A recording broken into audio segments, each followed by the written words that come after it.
on 3, 2, 1. Cheers.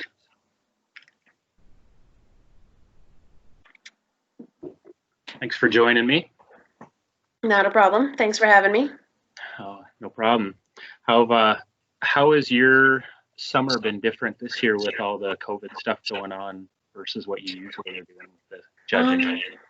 Judging wise, it's not a whole lot different. Right now, we're just hoping we get to have a season. Usually I round up on contracts, but I'm kind of waiting on those because, it's a real fluid situation. Activities Association wants to hold as much of a season as possible. They're just not sure how that's going to look day to day and week to week. So right now, just kind of basically waiting. We'll have a judges training here in August that I know they've said they're going to do virtual instead of in person in Pierre. So that saves me a drive to Pierre, which is much appreciated. But right now, nothing's really different. I just think this fall is going to be really fluid with week to week and what's going on when. Yeah, I know everybody's kind of waiting to see if they're doing in-person school and all that, what the schedule's going to look like. Harrisburg announced today their calendar, and I think they're planning to do in-person, but again, it's all fluid, right? It sounds right now like there's going to be multiple plans. I think everyone wants to start back, but I think that could change day to day. If suddenly you find out someone in the school's been diagnosed, you're going to have to change plans for the next day. Yep. So I think it's going to be an on your toes thing, and I think it's going to be the same thing with cheer where, if I'm supposed to go to Aberdeen or I'm supposed to go to Huron or Sioux Falls, if that school suddenly has a flare up or they're not in session, I could see locations changing. I could see dates changing. I just think it's going to be a moving target this year. Yeah, for sure. A lot different no matter what way you look at it. Right. So how did you get into judging? I had been involved in cheer since junior high. And actually, it was my now husband who talked me into judging. He's a wrestling referee. Okay. And there was a time when I was transitioning between living in Aberdeen and moving to the farm where I wasn't coaching at the high school level anymore because I had done that for a few years. But I was still coaching at the college level. And he said, well, he enjoys being able to be a wrestling ref and show up and be involved and see the kids and the coaches and then get to leave at the end of the tournament and not have the day-to-day commitment. And he's actually the one who talked me into deciding to officiate. I didn't know any of the other officials. I wasn't recruited by another official. It was my husband who talked me into it. And it's funny when the ADs figure out that we're a husband-wife officials team in different sports. I think there's only one other set of married officials in different sports, and the ADs go, oh, I had the first one who figured it out, thought we must be gluttons for punishment because he knows that being an official isn't the easiest job. But it is a way to stay involved, make a little bonus cash, but then not have the day-to-day stress of kids and school and programs and parents and the whole 9 yards. Yeah, that adds up to a lot of stress. I know that for sure. It definitely can, yeah. I wasn't aware that you had a lot of coaching background. Where did you coach? I only have 1 year in sideline at Aberdeen Central, but I coached the Northern State University football and basketball cheer team for 10 years after I graduated. Okay. Yeah, so I've seen the high school which just a little bit comparatively. I've seen the college, I've seen the officiating, so I've seen a lot of different sides of it. Okay. And how long have you been officiating now? I think 10 years. I'd have to check. I think this fall will be 10 years for me. Okay. I missed the first few years because I had actually been coaching sideline and then switched over to judging. So. Okay. How has it changed since you started? How has it not? It changes every year. Very true. Yeah.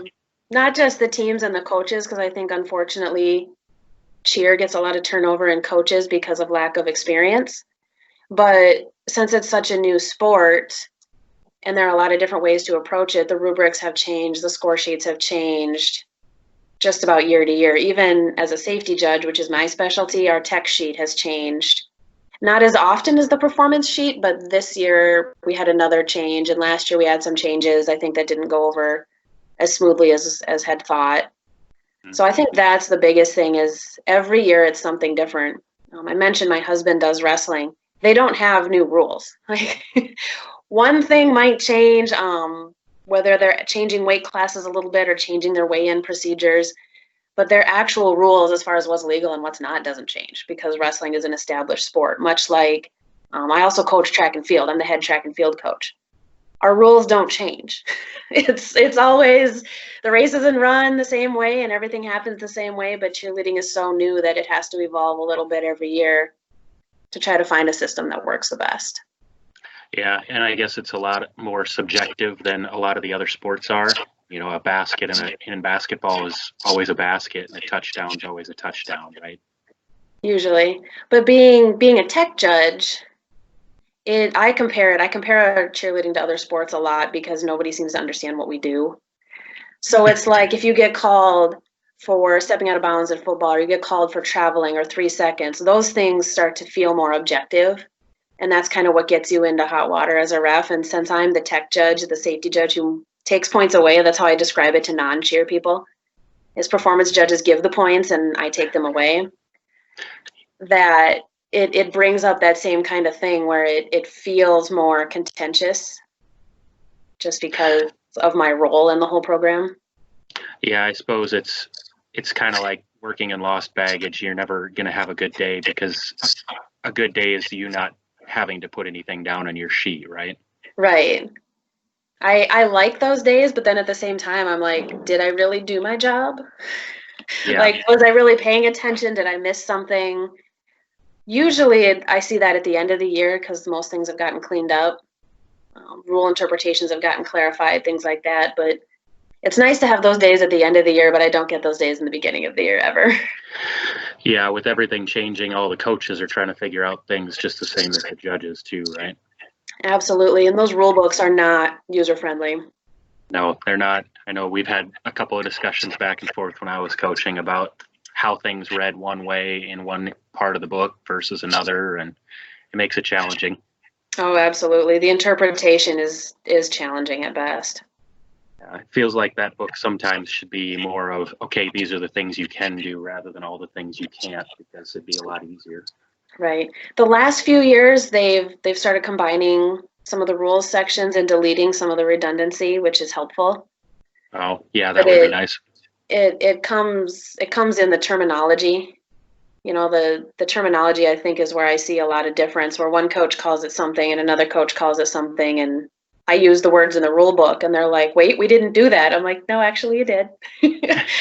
Like, I go back to the definitions section a lot because if you can understand the definitions, the other parts make a lot more sense.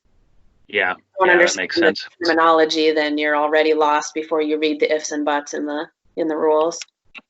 Yeah, and if you go into it expecting that you're going to be okay with the, I guess, predisposition for being legal versus non-legal, you can read it one way because of if you don't have all the definitions right there in it. Yeah, it's tough, and I know we all have to read the rule book and take tests on it, but it almost feels like as a coach, and having been on the coaching side, like you don't have to know every single itty bitty thing. You know, if you're not doing a certain level of stunt, that section of the rule book doesn't apply. Yeah. So it's hard, since as a judge I do have to know all of it. You know what I mean?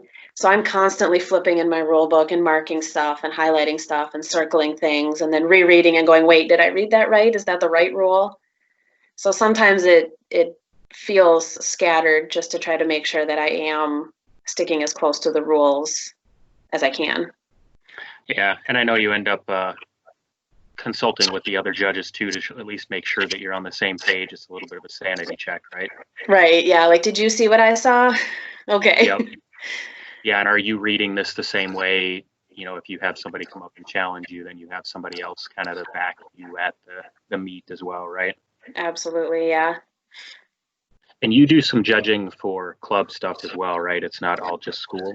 Usually school, but I have done the occasional here and there when they need a fill in. Usually on performance. I think I've judged performance with you a couple times. I have done the safety and the tech judging too. And that is a whole nother world. I mean, I know it is, but it's just a whole completely different, not just set of rules, but set of terminology and set of expectations as well. Yeah, I've got limited experience as far as the judging on that side too, but yeah, you've got a lot more complexity there because you've got the different levels of what people can and can't do. It's not just one general rule set for the Right. whole group or whole competition. Well, you have less disparity once you start looking, level 1, level 2, level 3. All of those athletes have a specific skill set, whereas a high school team is going to be from I've never cheered before in my life to I'm on 3 club teams and this is like my off season. So you get such a wide range of skills in a high school team, and usually a lot less experience, which leaves more room for error and inconsistency if they're not at it as long. Yeah, or potential safety issues if you don't have a well-built program and well-coached program, right? Right. Well, and even with the club stuff, a level 3 team is only going to do level 3 stunts, right? They're not trying things that they're not used to. They're usually not attempting things they're not ready for. It puts Yep. them in more of a similar avenue versus got this team, where I've got girls doing forward rolls and I've got a full layout, at the same time, and going, wait, what's happening? I can't watch all of these bodies at once.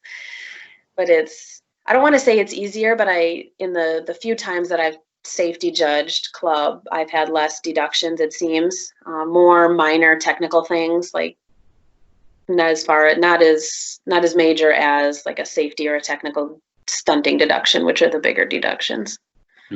Yeah.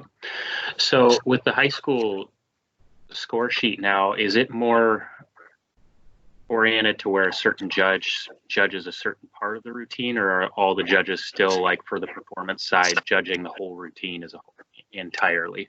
We haven't had our stuff this year, but from what I gathered after advisory last year, each person is still judging all the different aspects. All 3 performance judges will still judge tumbling and they will still judge stunting. There's been talk of categorizing it, but we haven't, unless they've made changes that I'm not aware of, which I would find out, but I don't think we've made that move yet. It's been part of the discussions, but we haven't made that specific move yet. I know I've done a little bit of both, and I guess I prefer if you can focus on one portion, the pyramids and stunting or the tumbling.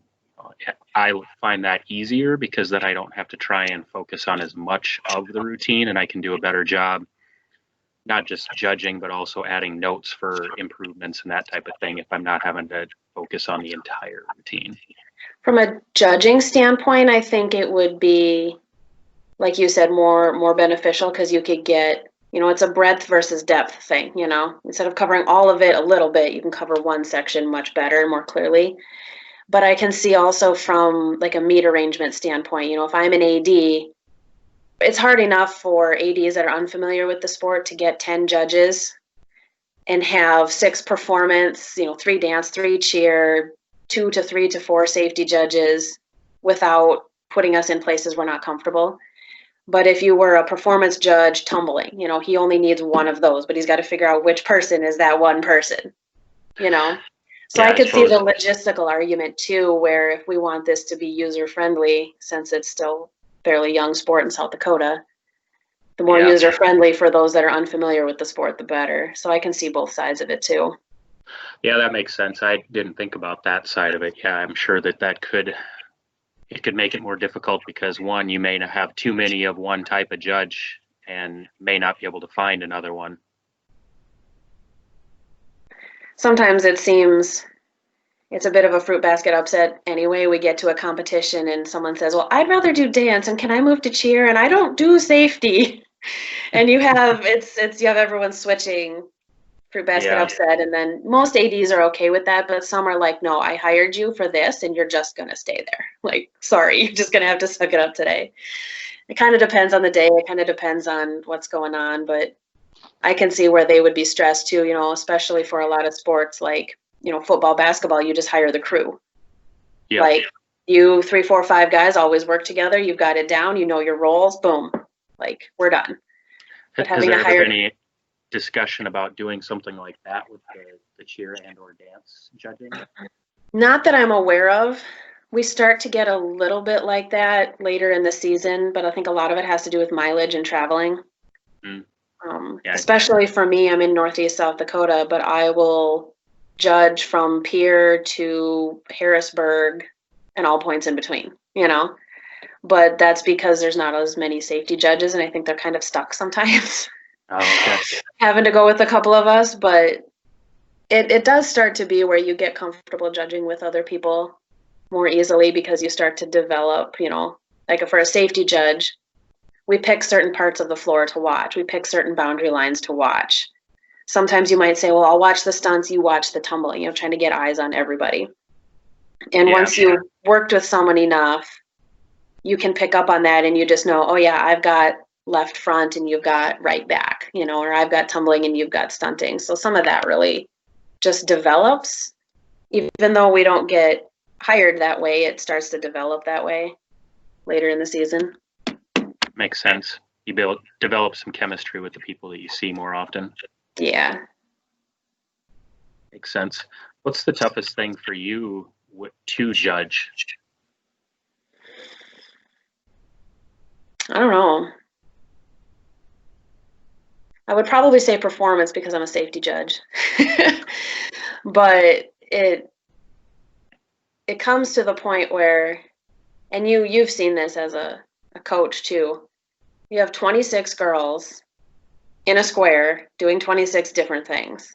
So for me, it almost becomes a volume issue. I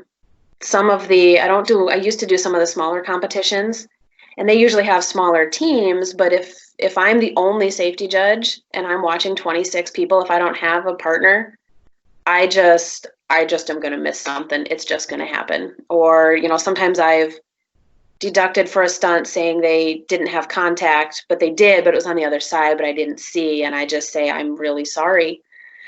From where I was standing, it didn't look like she had contact. You know, there's not a lot I can do about it. It's a lot like there's no instant replay, you know, in basketball or football, and you say they're out of bounds and the coach says, well, they weren't here, look at my iPad, and you say, well, we don't do instant replay, sorry, like I just got it wrong. And sometimes that happens. That's probably what bugs me the most. You know, I want to do my job as well as I can, but I don't want to take anything away from someone. I mean, these are just high school kids, and for the most part they're working their butts off and they want to feel successful. They don't want to get in trouble for not holding hands in a stunt or not having a body where they needed it. So when I do get things wrong, I feel pretty terrible. So maybe that's the worst part is, you know, dealing with when I realize I have made a mistake. Yeah, and I like being the tech judge too. It's one of those where it can feel like from the kid's standpoint, like you're out to get them to a certain aspect. And so I'm sure it's tough from that standpoint too. Oh yeah. I exaggerate and say, you know, I don't make any friends when I go to competitions, but it's not that bad. It's almost like some of them are afraid of me, you know, like they see me walk by and they're like, oh no. But I remember that feeling too when I was an athlete. You know, you knew who the safety judges were and you're like, oh great, like I'm in trouble. Yeah. Yeah. The safety judge not being near you means that you're probably not in trouble if you're always nervous about it being in trouble if they come by or look at you extra long or something like that. Right. Have they ever considered doing any sort of video or replay as far as judging goes? If there's some sort of challenge that you could go back and look at? Not during the competitions that I'm aware of. That's usually my joking threat is, oh, you want to use instant replay? Well, let me look at your routine again. You know, and nobody really wants that. I mean, I don't want to nitpick it and coaches don't want me to look for the mistakes, but sometimes we do get questions beforehand or a video sent in to the Activities Association that'll come out to me and other safety judges and say, is this legal or not? I judge in North Dakota also, and they do 2 state competitions. They've got a winter and a spring, or a fall and winter, depending upon how you split up the season.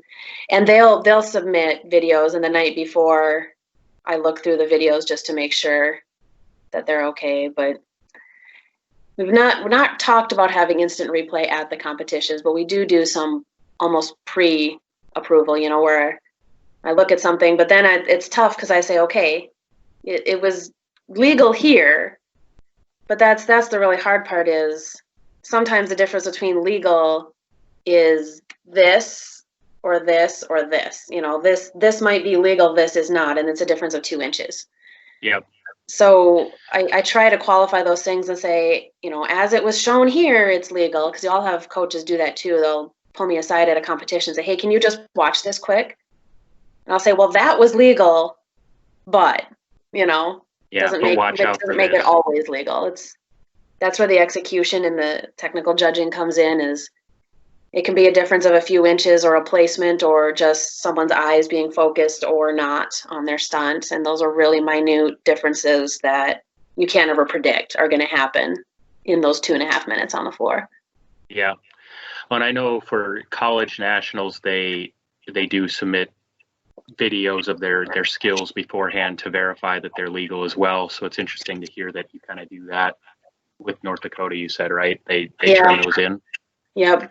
If they have questions, they turn them into the judges coordinator up there, and then I come up the night before and she'll show that she doesn't usually have a lot, but she'll show them to us. And I'm like, yeah. Or usually they're legal.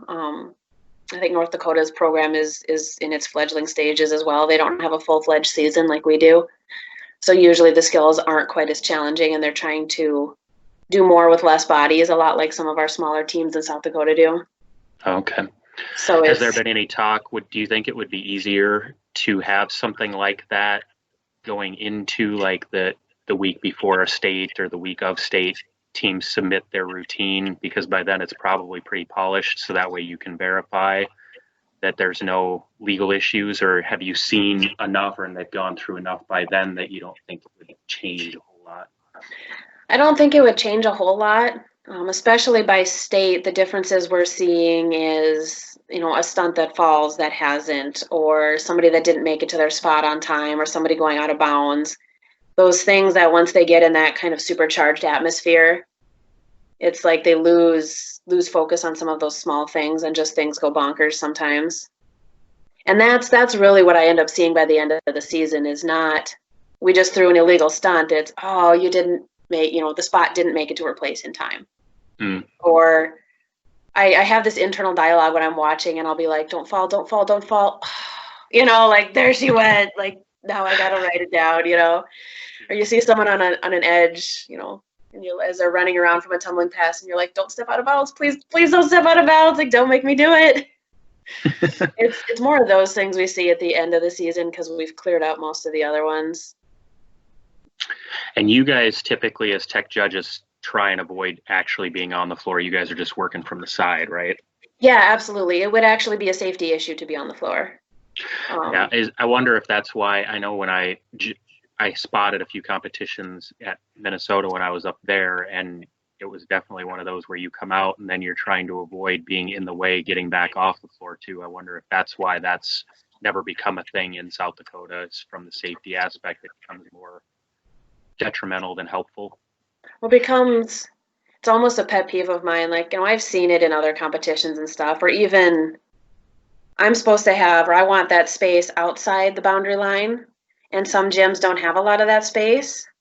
And I'm thinking, if I don't have room to stand, what happens if someone comes through here with a tumbling pass? You know what I mean? Or what if a stunt comes down? And I try to look at a lot of the facility and just try to make sure that before they start, things are okay. Because I think if I'm uncomfortable with the space or with the border or how close I have to be to them, because I don't ever want to affect their performance, right?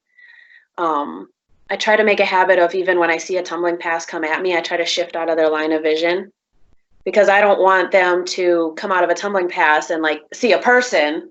You know, I don't want to be, I should never be the distraction. I don't ever want to be the deciding factor, both while they're performing or with my deductions. Like, I don't ever want to be the determining factor in any of that. You know, they should get to stand on their own merit of what they do. And I'm the adult. I should get out of their way. You know, this isn't about me. I'm the judge. I should blend into the background if I do my job correctly.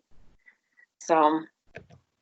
Yeah, be more of an observer than a participant, right? Yeah. Even if it's a passive participant. Absolutely. Sounds good. Let's see here.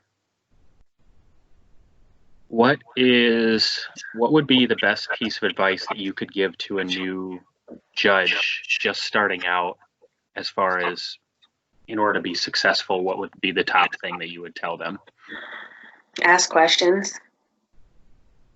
Um, Nothing we do as adults is really individual. You know what I mean? It's the best way to learn is to actually do it and to actually ask questions, in my opinion. I've helped try to mentor some new judges. I've helped try to bring people in, and you're always a little insecure. You don't, like I even said, I don't want to be the one that changes things. I don't want to screw up. That first competition of the year is usually messy, and I get nervous too because I don't feel sometimes maybe like I'm ready because I haven't seen it yet. I haven't done it in a year. But asking questions is a big thing because you can see things differently. You might miss something. You might not know exactly how to interpret the rule, but just asking questions, and then that's how you learn. You have to learn by doing it. Admit that you don't know everything and be willing to take advice on things. Oh, yeah. Yeah, that's, with anything, that's how you get better. Yeah, true.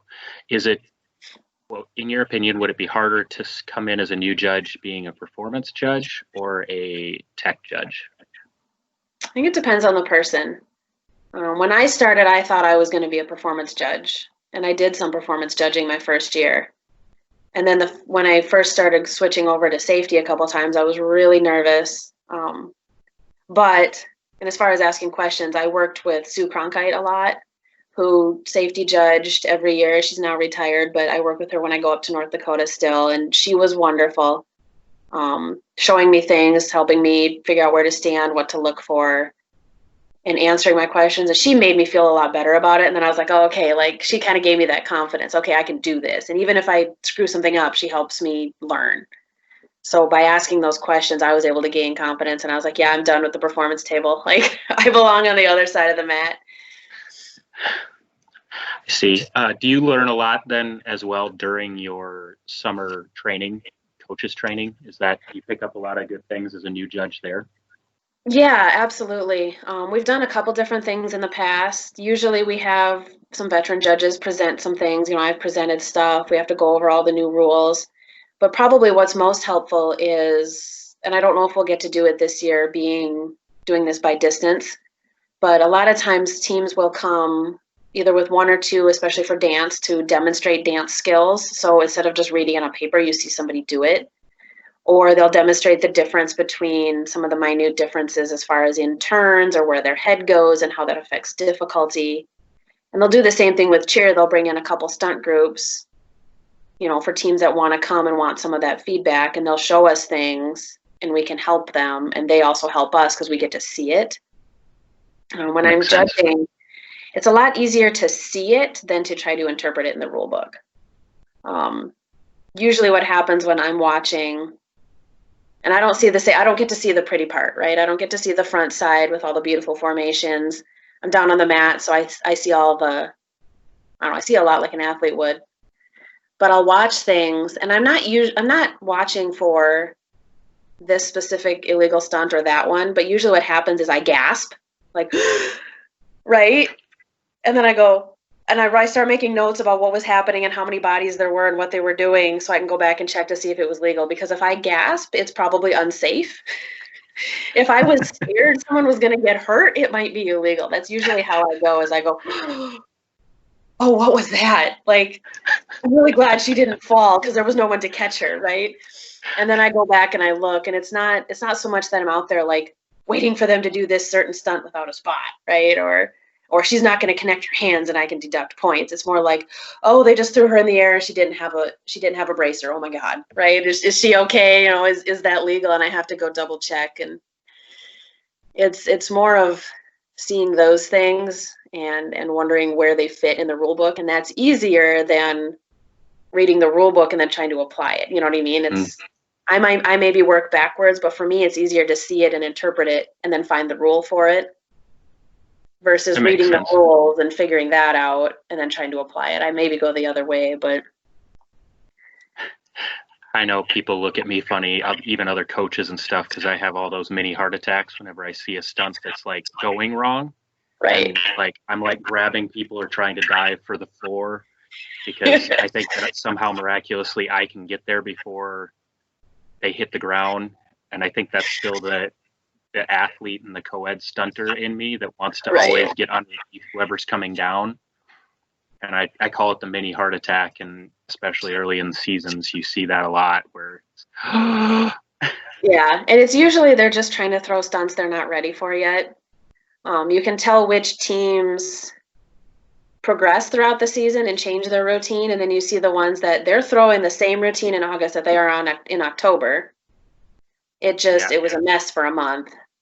Because sometimes I'll write down, I'll be like, I don't know what they were doing, because they didn't execute or something came down and they didn't connect. And I'm like, I don't know what that was supposed to be because they're just not there yet.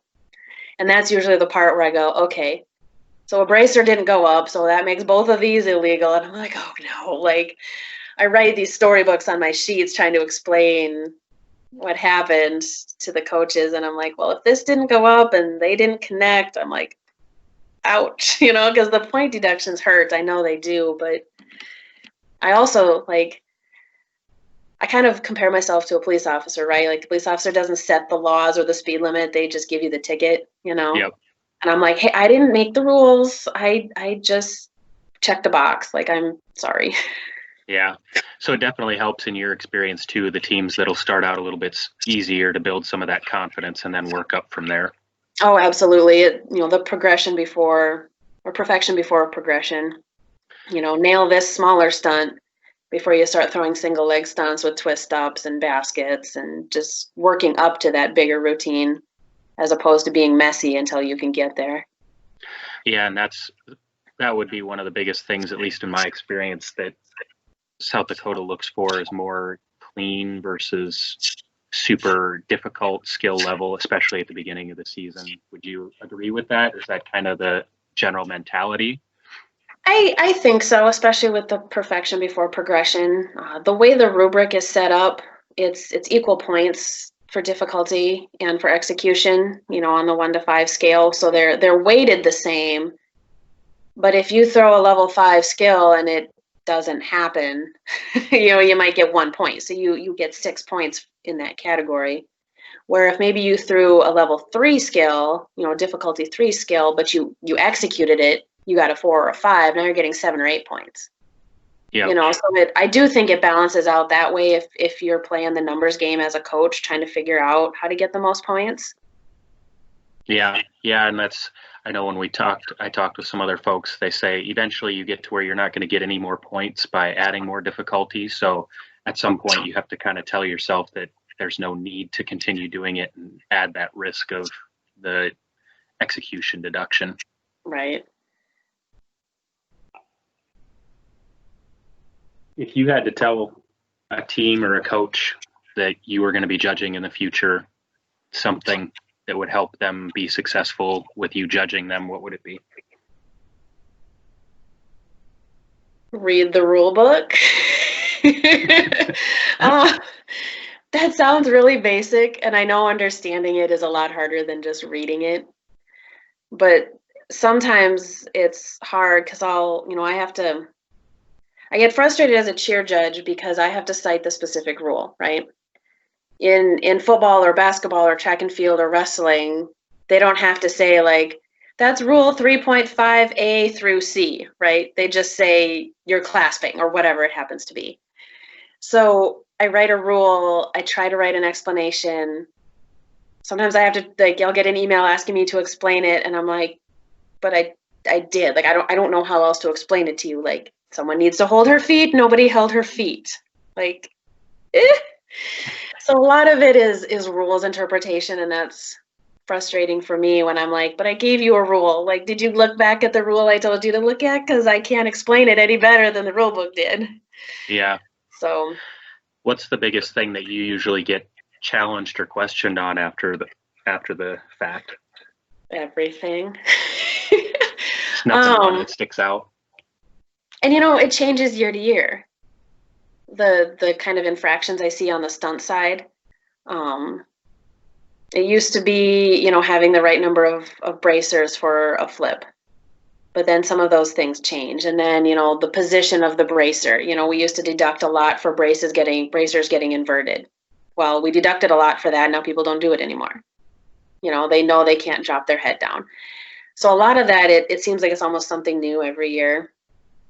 Or our interpretations of the rules change slightly, or they just start taking things out. That's what they've done the last few years with inversions, is taking out some of those safety nets. Now you can do just about anything as long as you aren't like head down, headed for the floor. Like just about everything else is legal as long as you're not, shoulder height or above and headed towards the floor head first. You can do a lot of things at a higher level. You just have to have the right number of people underneath them. So it seems like it changes every year. It used to be signs. Oh my goodness, it used to be signs. Stepping on signs, throwing signs. Yeah, it feels like what I've seen is a lot of teams have gone away from signs or doing anything in the air with signs for that reason, right? Because they don't want to take the risk. They say that's my fault. I've actually had people say, like, well, you used to deduct us for these signs, so we just don't use them anymore. And I was like, what? Like, just don't step on the signs and it's not a problem, right? Like, they're not a Frisbee. Don't throw them at the performance judges. You'll be fine, right? But then you see the big teams, a lot of overlap with the clubs, and they've got, I tease some of the coaches, right? They've got 2 megaphones, and they've got a giant flag, and they've got 3 sets of signs and 2 sets of palms. And I'm like, oh my gosh, like, could you have any more, like, props make me nervous because I'm watching them, right? Yeah. Like, please don't step on it. Yeah. Don't step on it. Don't drop it the wrong way. Don't hit somebody with it. Yeah. Please get your palms off the mat, right? Like, just throw your palms out of the way. Like, I don't want them to have those piddly deductions, but I'm like, oh, like, your eye goes to it. Yeah. Like a bow or a shoe, or you're like, oh, please don't step on it. Yeah. Yeah, I know a little bit about stepping on shoes, right? Yeah, try not to. Yeah, and if the shoe comes off, throw it off the mat. Throw it off the mat so that way more people don't step on it. Right. It's not illegal to throw it off the mat. That would be something I wish coaches knew. Like, even a bow, like, pick it up, get rid of it. That's not a deduction. I was going to say, do you get a deduction if you pick it up and move it? No. Okay. It's only if you step on it that it becomes a deduction? Right. Okay. And I didn't know that until just now. I thought, well, you'd at least take the one deduction for touching it and picking it up and just throw it off the floor and then just be done with it. But well, it would be like a sign, you throw your signs off, or you gently place them so you don't Frisbee them off the mat. But yeah, and apparently that's different in club or all-star. I've had some coaches tell me, well, you can't do that in club. And I'm like, I don't know. Like, get it off my mat. Don't step on it. Don't get hurt. Yeah, well, you can here, so do it. Yes, please. Yeah, I think I'm an old school coach too. When you talk about having a lot of props, I like the UCA style, the clean collegiate look where you have some of those props, but it's all really clean. It's picked up and disposed of really cleanly, and it looks like it's on purpose. And yeah, so you don't end up with the anxiety of, well, is somebody going to step on that, or did that get thrown in the wrong spot? So that's definitely different from coach to coach and judge to judge as far as like how much anxiety it gives you, I'm sure. Right. Bows and shoes and palms and signs give me a little bit of anxiety. For the kids' sake, it's like, I don't want to deduct you for stepping on a sign. Like, please don't step on a sign. Yeah. Just move it far enough out of the way so you don't. Right. Makes sense. Changing the subject here a little bit. What's the craziest save or craziest cheer story that you have? And it could be your experience when you were an athlete or a coach. It also could be something that you witnessed judging. Usually I don't see too much craziness in judging, because by the time they get out on the floor, the craziness happens in practice, right? The craziness happens when you say, look, I found this on YouTube. Let's do this, right? Let's try it. I felt so bad. I did stop a routine once for a girl who went down after a tumbling pass and didn't get back up. And they get the chance to redo it. Well, that girl was fine. I don't know. But since I stopped it for her, she couldn't perform in it again. But apparently there was another girl who got hurt but was like sucking it up and I didn't notice it, but then she couldn't go on. So now suddenly this team is performing again down 2 girls. Hmm. But that's just like one of those weird coincidences. Yeah. Coaching in college, it was a lot of fun, right? I had some pretty small squads, and I had some girls come in with almost no experience, and I had some girls come in with a ton of experience. But we have this stunt, and there's a group. I'm still friends with most of these people. They're like adults now, right? Because this was a while ago. Called the Superman stunt. It's not good. It was probably more accurately Spider-Man, but if you can imagine, and it's actually illegal, but catching somebody coming down from a fully extended stunt by ankles and hands, and her nose is about this far from the ground. She didn't get hurt, but to this day, and every once in a while, one of them will send me that video, or it'll get shared on Facebook. Like, do you remember this? I was like, oh my god. She was coming down, and I was trying to catch her, and that never works, right? As a coach, you think I'm going to stand right here and I'm going to catch her. That doesn't happen, like hardly ever, right? And she came down right in front of me, and somehow they grabbed limbs and not her torso, and her torso was within 6 inches to the ground.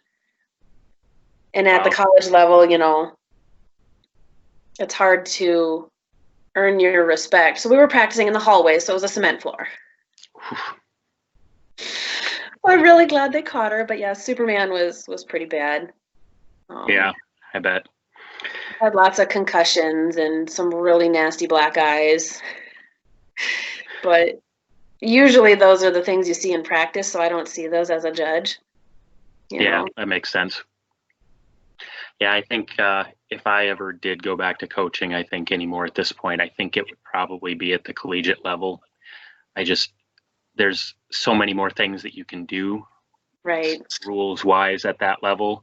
And then as well, you can also expect more out of the athletes because by then they're in college, should be able to consider them adults and have to, not that I've had any serious problems with parents overall, but you can expect to not have to deal with the parents as much or tell the athletes that you're not going to deal with their parents. You want to deal with them directly.